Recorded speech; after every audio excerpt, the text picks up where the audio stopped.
بسم الله الرحمن الرحيم. الحمد لله رب العالمين، والصلاة والسلام على رسول الله الأمين وعلى آله وصحابته أجمعين.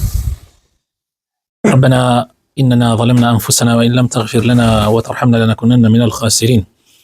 برا عزيز كان لبروغرامي زاد قناغي دوم بابتي سيرو جيانامي في غمري خوشوي صلى الله عليه وسلم. أمرو دس با كتابا نيو كمان أكين لا فريدة قرنجي دراسة كردني شمائلي في غمر صلى الله عليه وسلم، شمائلي نبوية كبريتية لباس كردني شكل شوي في غمر صلى الله عليه وسلم، وباس كردني روشت أخلاقي في غمر صلى الله عليه وسلم.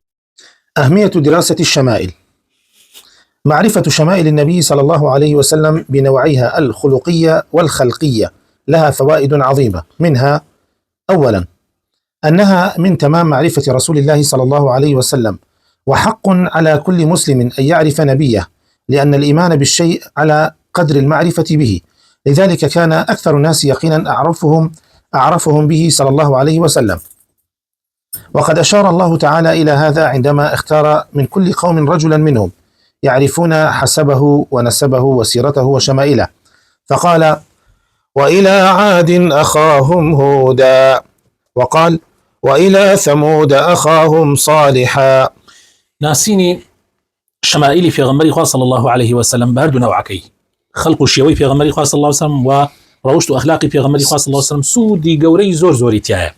لو أنا بم شمائلانتو في غمر ناسي توا وبيويستش حقيش لسرها مو مسلماني كفي غمرك يخوي بناسي شو كإيمان بهرشتك بأندازي ناسينيتي بويا أو كساني كيقينيكي زوريان هيا زورتر في غمر ناسن بويا يقينها زورا.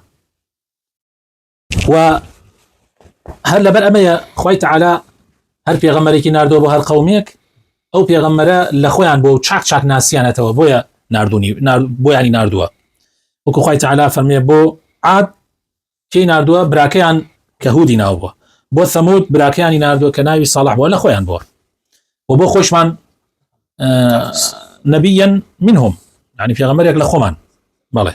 ثانيا أن معرفة الشمائل المحمدية تزيد المسلم حبا لنبيه صلى الله عليه وسلم، وحب النبي صلى الله عليه وسلم والشوق إلى العيش معه وتقديمه على كل شيء من أصول الإيمان، والمتمعن في سيرته وشمائله لا يخرج منها بأكبر نصيب من هذا الحب تجاه نبيه صلى الله عليه وسلم.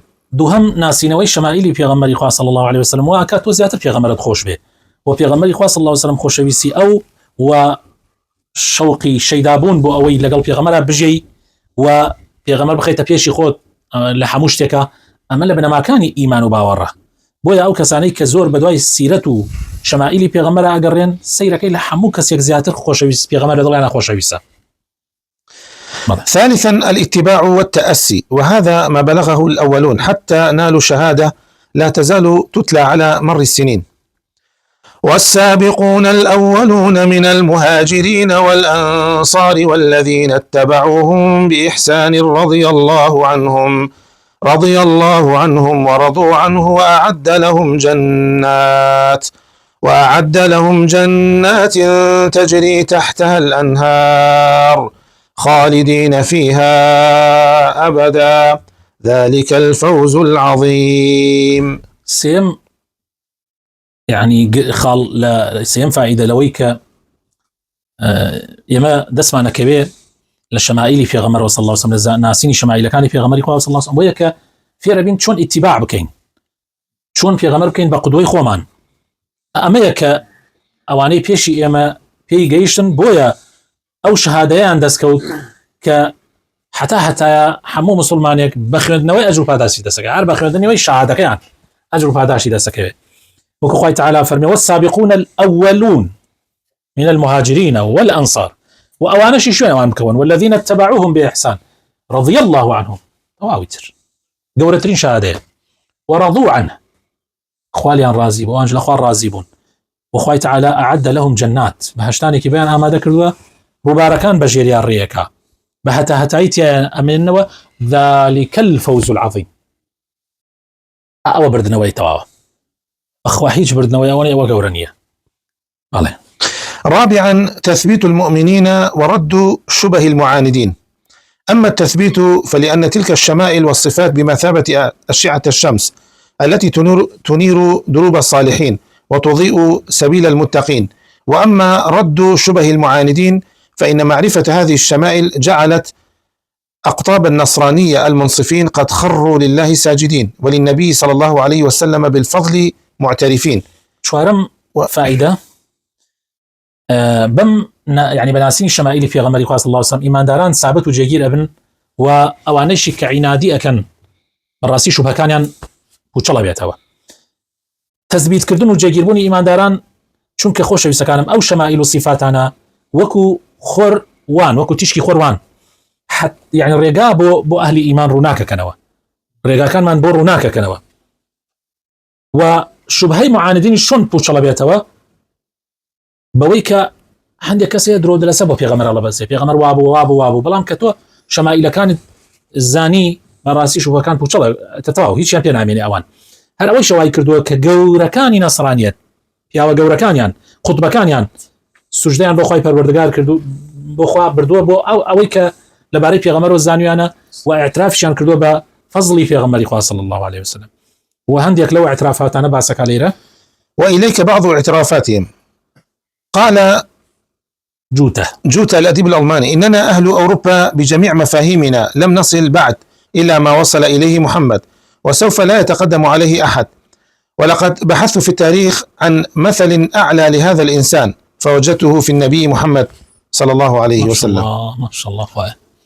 يعني أم كابرا أديباء الله إمال أوروبا بحمو مفاهيم كان معنوا نجيشونة أوي كبير غمر بيجيشتو محمد بيجيشتو وهيج كسكش بيشي أو ناكبه الله لا تاريخ ميجوا زور قراهم شي نمونيك شايسه بكري بن نمونه بمروف تمرو فايتي حموي بكن بقدوي اخوان الله بينيم او بس لمحمد هيا صلى الله عليه وسلم شي اعترافك برينا يعني اعترافك زور قوري براستي. وقال برنارد شو في مؤلف اسماه محمد وقد احرقته السلطات البريطانيه: ان العالم احوج ما يكون الى رجل في تفكير محمد، وان رجال الدين في القرون الوسطى ونتيجه للجهل او التعصب قد رسموا لدين محمد صورة قاتمة، لقد كانوا يعتبرونه عدوا للمسيحية، لكنني اطلعت على أمر هذا الرجل فوجدته أعجوبة خارقة، وتوصلت إلى أنه لم يكن عدوا للمسيحية بل يجب أن يسمى منقذ البشرية. وفي رأي أنه لو تولى أمر العالم اليوم لوفق في حل مشكلاتنا بما يؤمن السلام والسعادة التي يرنو البشر إليها. برنارد شو الله شي كتابي طبعا كتابي كي نسينا محمد الله سلطاتي بريطاني لباش خوي سلطانيان الله وتوتي عالم لا أحوج ما يكون إلى رجل في تفكير محمد، يعني جهان أمره زور احتياجه وبيويسي بوهيك ببياوك كوكو محمد بيركاتوا الله الرجال دين بياوا أين كان مسيحيات لقرون وسطى بهوي نفاميانو يا بهوي تعصبيانو الله ديني محمد أن وابو إيما بشان دا يعني واب بشان دا كطبعا بشبيكي ناشرين ويعنود أما دجمني مسيحيته بلام دواي أو عليك خون براسم كرت بينيم عجائب يعني اشتكي عجائبا بيني سرسور هينرم بيني وقيشتم بويك ونك دجمني مسيحيتني بلكو فرياد الرسم رواياتيه الله بالرأي من أجر أمره محمد سرفرشي أم دنياي بك يعني بابلين الله زو يعني بماويكي كم مشكلات وكشكاني أم سر زمينها مي شهر سركا بتأمين كردني آشتي وبختوري كمروفايتي هولي بودا زور عجيبة زور يعني براسي أم اعترافاتنا زور قرنقة. وقال مايكل هارت في كتابه الخالدون ماء: وقد جعل على رأس 100 محمدا صلى الله عليه وسلم، فقال: لقد اخترت محمدا صلى الله عليه وسلم في أول هذه القائمة لأن محمدا عليه السلام هو الإنسان الوحيد في التاريخ الذي نجح نجاحا مطلقا على المستوى الديني والدنيوي، وهو قد دعا إلى الإسلام ونشره كواحد من أعظم الديانات، وأصبح قائدا سياسيا وعسكريا ودينيا. وبعد 13 قرنا من وفاته فإن أثر محمد عليه السلام ما يزال قويا متجددا.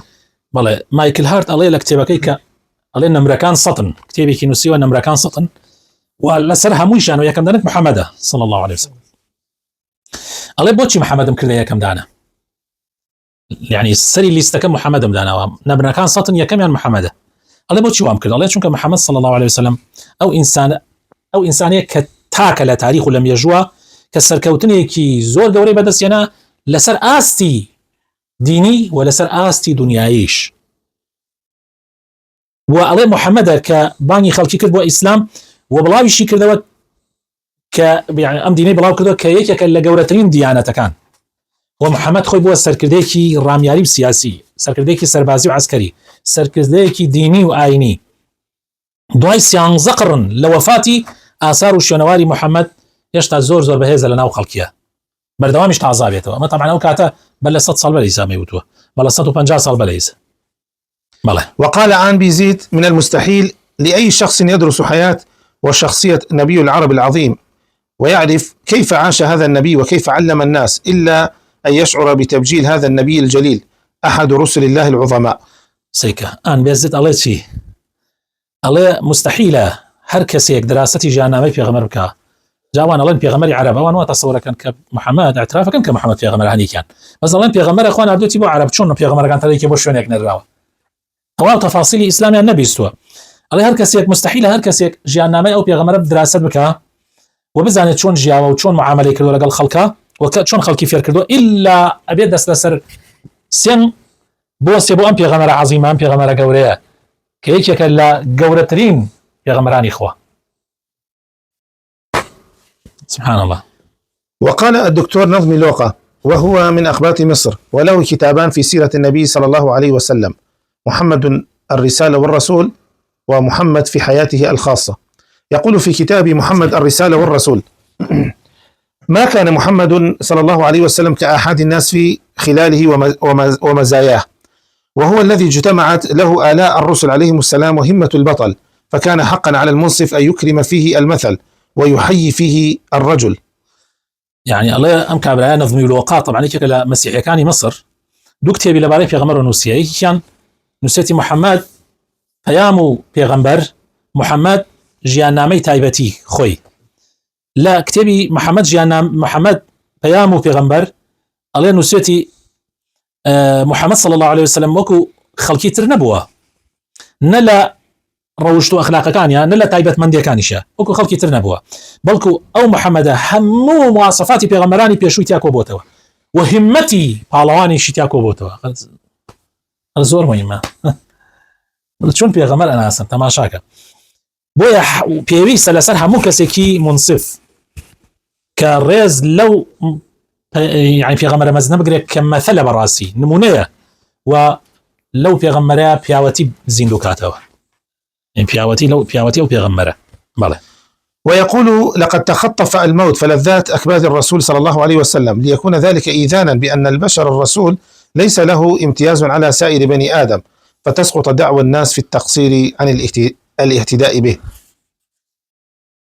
أم قصة طبعا أخوة منها مجالك أخوة ميكم نم بيسون يكم جار لبياوك مسيحية بيسيتوا. الله خوي تعالى حال جياني خويا حتشي أولادي كتشو كركاني في غمر يارهبي خوي تعالى يبرد وبلا خوي يعني خوي تنافعتي منه به هم خوي سرپرشتي إنا كاني كرت الله همو بوشي أما بو همو خلقي بيسلمينك أم في غمبرة امتيازينية بس باقي بشركانوا إلا بوحي ورسالة نبي تا أو دعوايا أو لاف ليدانه كان خلق أيضا كا أو في غمبرة بلا نعجينا مستوى أو نمينت كأوش مروفيا كوك أم خلق جيا ولا سرزة برسي بوا تشينوي بوا وكمان لدايك بوا وكمان نخوش كوتوا وكمان همو صفات كان مروفي تيابوا سأتينا سر خلقتي في غمري صلى الله عليه وسلم شوازي في غمري خوا. الخلقة المراد بها هنا صورة الإنسان الظاهرة كالطول والقصر والبياض والسواد والسمنة ونحوه. وأما الخلق الله خلقة ليرة يعني شي خلقة يعني شوازي إنساني دركي وكدريجي كرتي سبيتيز رشيتي قلوي زعيفي آمنة.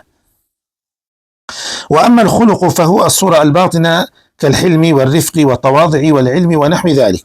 الله خلق يعني خلق يعني الروشت بريتيلا شتدنا وكيكاني إنسان بونا منو إنسانة تشنيك حليم ونرمونيانا تشنيك مثلا خاكية تشنيك زنايا أمانة. وجه النبي صلى الله عليه وسلم أروينا خزمتي دموشاوي في غمري خبزان شون بو دموشاوي. أول ما يحرص على معرفته ويطلبه الناظر منه صلى الله عليه وسلم هو وجهه الكريم عليه الصلاة والسلام. فيش أو لناو إن السورة كان وسويتي، وإنما قدم الكلام على الأوصاف الظاهرة التي هي صفة خلقته صلى الله عليه وسلم، مع أن الأوصاف الباطنة أشرف وعليها مدار النجاة، لأن الأوصاف الظاهرة هي أول ما يظهر من الإنسان، ولأنها كالدليل على الصفات الباطنة، فإن الظاهر عنوان الباطن. الله بوشي باز كردني صفات الظاهرية كان مع قصة سر صفات الناوكية كان مع العلم أويك أبو إما قرنقا وأبيت معي نجاة من ناخي في غمرة يعني أخلاق وروش تكي يعني أقل إما نزاني شكروشي وزاكي شي چون بوا زور قرنقنية أميان قرنقترا الله بوشي أول بيش أما خست الله چونك دائما إنسان بطبيعتي حالية كمشتك كتماشاي كسيك كسير دمشاويك سير شقريك هل طبيعة إنسان وايا وزور جار بدمو تشاو شوازوا ناخيش أدوز أناسيتوا الله بس بيبي نمزامشي على ناخيا كل خو قصيك وايا الله بويا أول قصة بيش بالله أم جاباسي لما شايف يا غمرك صلى الله عليه وسلم. عن جابر بن سمرة رضي الله عنه قال: رأيت رسول الله صلى الله عليه وسلم في ليلة أضحيان، أي ليلة مضيئة مقمرة، فجعلت أنظر إلى رسول الله صلى الله عليه وسلم وإلى القمر، فإذا هو عندي أحسن من القمر. جابر كوري سمرة فرمي يا غمري مخوان بيني صلى الله عليه وسلم الشوي كي مانجا يعني مانجا شوا الله تماشاي في غمر ما كردو تماشاي مانج ما كرد أم بيني في غمر مانجا كجوان ترى.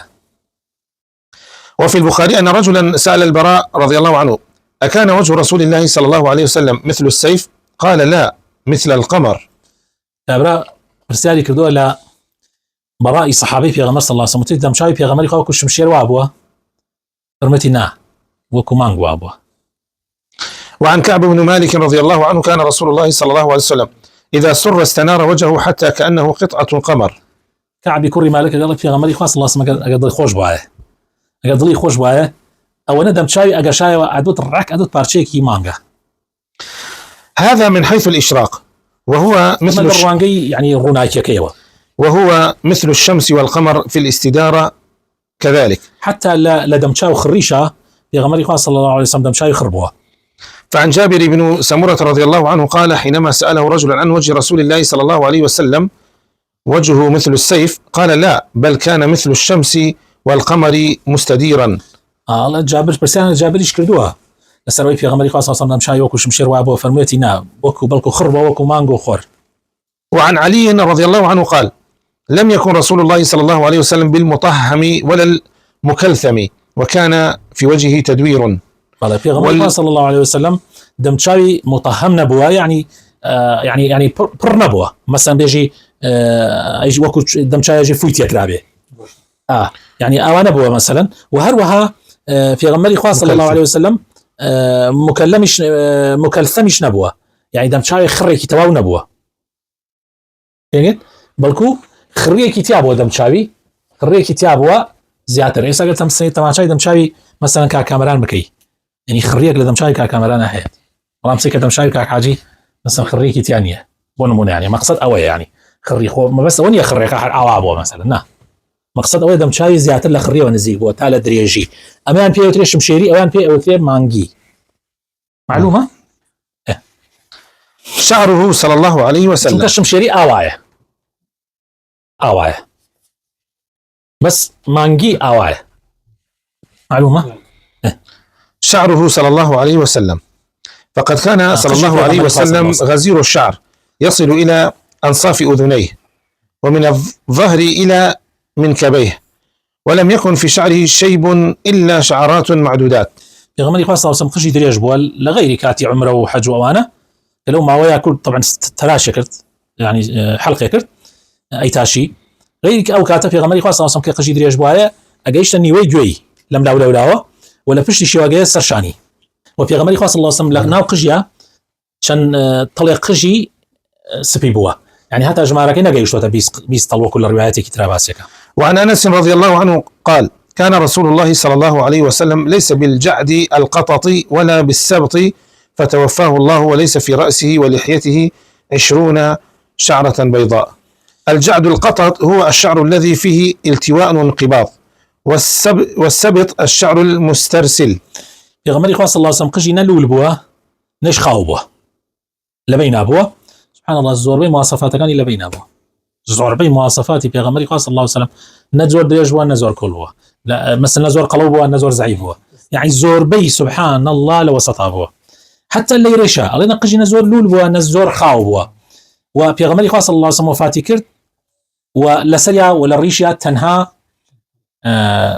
تقريبا بيس طلقجك يعني سبيها بو بالله.